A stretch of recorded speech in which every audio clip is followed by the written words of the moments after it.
جیسے میں تمہارے درمیان کھڑا ہوں، اور آپ صلی اللہ علیہ وسلم نے ارشاد فرمایا میری خاطر میرے صحاب رضی اللہ عنہم کی عزت کا خیال رکھنا، پھر جو ان کے بعد آئیں، اس کے بعد تو جھوٹ اس قدر عام ہو جائے گا کہ ایک آدمی خود بخود گواہی دے گا کہ حالانکہ اس سے کوئی گواہی طلب نہیں کرے گا، اور آدمی خود بخود قسم اٹھائے گا حالانکہ اس سے قسم اٹھانے کے لیے کہا نہیں جائے گا۔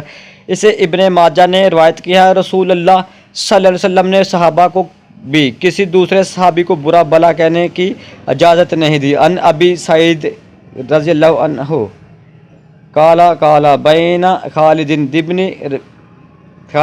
ابن ولید و بین عبد الرحمن ابن عوف شیء فسبہ خالد رضی اللہ عنہ فقال رسول اللہ صلی اللہ علیہ وسلم لا تبصوا احد من اصحابی فإن احدکم لو انفق مثل احد ذهبا ما ادراک مد احدہم ولا نصفۃ، رواہ مسلم۔ حضرت ابو سعد خدری رضی اللہ عنہ کہتے ہیں کہ حضرت خالد بن ولید رضی اللہ عنہ اور عبد الرحمن بن عوف رضی اللہ عنہ کے درمیان کسی بات پر بدمزگی پیدا ہو گئی۔ حضرت خالد رضی اللہ عنہ حضرت عبد الرحمن کو برا بلا کہہ دیا۔ رسول اللہ صلی اللہ علیہ وسلم کو معلومات فرمایا میرے صحاب میں سے کسی ایک کو بھی برا بلا مت کہو، اگر تم میں سے کوئی شخص احد پہاڑ کے برابر بھی صدقہ کرے تو میرے صحابی کے ایک مد یا نصف مد کے صدقوں کے ثواب کو نہیں پہنچ سکتا۔ اسے مسلم نے روایت کیا۔ ایک مد میں 425 گرام ہوتے ہیں۔ حضرت ابو بکر رضی اللہ عنہ کی غلطی معاف نہ کرنے پر رسول اللہ صلی اللہ علیہ وسلم حضرت عمر رضی اللہ عنہ کو سخت ناراض ہوئے۔ وضاحت جو ہے وہ حدیث مسئلہ نمبر 6 کے تحت ملاحظہ فرمائیں۔ رسول اللہ صلی اللہ علیہ وسلم نے حضرت علی رضی اللہ عنہ کے خلاف شکایت سننا گوارا نہیں فرمایا۔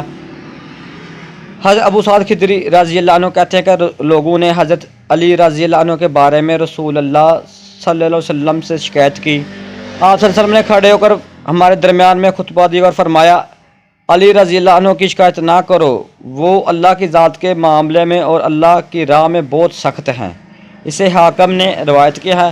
سنسار ہونے والی خاتون کے بارے میں حضرت خالد بن ولید رضی اللہ عنہ نے نازیبہ الفاظ استعمال کیے تو رسول اللہ صلی اللہ علیہ وسلم سخت ناراض ہوئے۔ حضرت بریدہ رضی اللہ عنہ کہتے ہیں کہ قبیلہ غامدی کی خاتون حاضر خدمت ہوئی اور عرض کی کہ اے اللہ کے رسول صلی اللہ علیہ وسلم میں نے زنا کیا، مجھے پاک کیجیے۔ آپ صلی اللہ علیہ وسلم نے تحقیق کے بعد لوگوں کو حکم دے کہ اسے رجم کر دو۔ خالد بن ولید رضی اللہ عنہ نے ایک پتھر اٹھایا اور اس کے سر پر مارا، جیسے خون کا چھینٹا حضرت خالد رضی اللہ عنہ کے چہرے پر پڑا تو حضرت خالد رضی اللہ عنہ نے عورتوں کو برا بلا کہا۔ حضرت خالد رضی اللہ عنہ کی یہ بات نبی کریم صلی اللہ علیہ وسلم نے سنی تو فرمایا خبردار خالد ایسی بات مت کہو، اس ذات کی قسم جس کے ہاتھ میں میری جان ہے، اس نے ایسی توبہ کی ہے کہ ناجائز ٹیکس وصول کرنے والا ظالم بھی ایسی توبہ کرے تو بخش دیا جائے۔ پھر آپ صلی اللہ علیہ وسلم نے لوگوں کو حکم دیا، اس کی نماز جنازہ پڑھی اور اسے دفن کر دیا۔ اسے مسلم نے روایت کیا۔ شراب پینے والے صحابی رضی اللہ عنہ پر حد نافذ کرنے کے بعد اس کے لیے اہانت میز الفاظ استعمال کرنے سے رسول صلی اللہ علیہ وسلم نے منع فرما دیا تھا۔ حضرت ابو ہریرہ رضی اللہ عنہ سے روایت کا نبی اکرم صلی اللہ علیہ وسلم کے پاس ایک آدمی لایا گیا جس نے شراب پی رکھی تھی۔ آپ صلی اللہ علیہ وسلم نے فرمایا اس پر حد نافذ کر دو۔ چنانچہ ہم میں سے کسی نے اسے ہاتھ سے مارا، کسی نے جوتے سے مارا۔ جب وہ آدمی واپس پلٹا تو کسی نے کہا اللہ تجھے ذلیل کرے۔ آپ صلی اللہ علیہ وسلم نے ارشاد فرمایا ایسا مت کہو، اس کے مقابلے میں شیطان کی مدد نہ کرو۔ اسے بخاری نے روایت کی ہے۔ وضاحت شیطان کی مدد کرنے سے مراد یہ ہے کہ شیطان انسان کا دشمن ہے، وہ بھی انسان کو ذلیل کرنا چاہتا ہے۔ ایسی بات کہنے سے شیطان خوش ہوگا۔ صحابہ کرام رضوان اللہ علیہ اجمعین کی شہادتیں ان کی لغزشوں کا کفارہ ہیں، لہذا ان پر خاموشی اختیار کرنے کا حکم ہے۔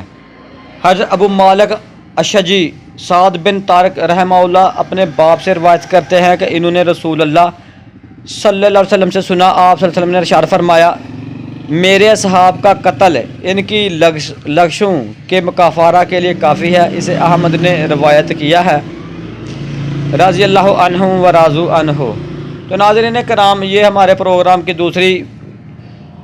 دوسرا پروگرام تھا، یہ دوسری قسط ہے جو ہم نے صحابہ کرام کے آپس میں الحکم فی مشاجرات صحابہ کرام کے حوالے سے پیش کیا ہے۔ یقیناً آپ کو ہمارا یہ پروگرام پسند ہوگا۔ تو آپ صلی اللہ علیہ وسلم کا فرمان ہے کہ جس بندے نے میرے صحابہ کو کوئی تکلیف پہنچائی اس نے مجھے تکلیف پہنچائی، اور جس نے مجھے تکلیف پہنچائی اس نے یقیناً اللہ کو پہنچائی، تو یقیناً اللہ اسے پکڑے گا یعنی رسوا کرے گا۔ تو آئیے اپنے ایمان کو صحابہ کرام کے رضی اللہ عنہم کے اسوہ حسنہ کے ساتھ اور نبی کریم صلی اللہ علیہ وسلم کے اسوہ حسنہ ساتھ منور کریں اور ان کی تعلیمات پر عمل کریں اور اپنے صحابہ کرام کی عزت و نموز کا عزم کریں۔ انشاءاللہ اللہ ہمیں اس پر استقامت عطا فرمائے۔ تو اس ویڈیو کو آپ بھی دیکھیں اور دوسروں کا ضرور شیئر کریں۔ اجازت دیجیے، اللہ حافظ۔ ایک نئے پروگرام کے ساتھ پھر حاضر ہوں گے۔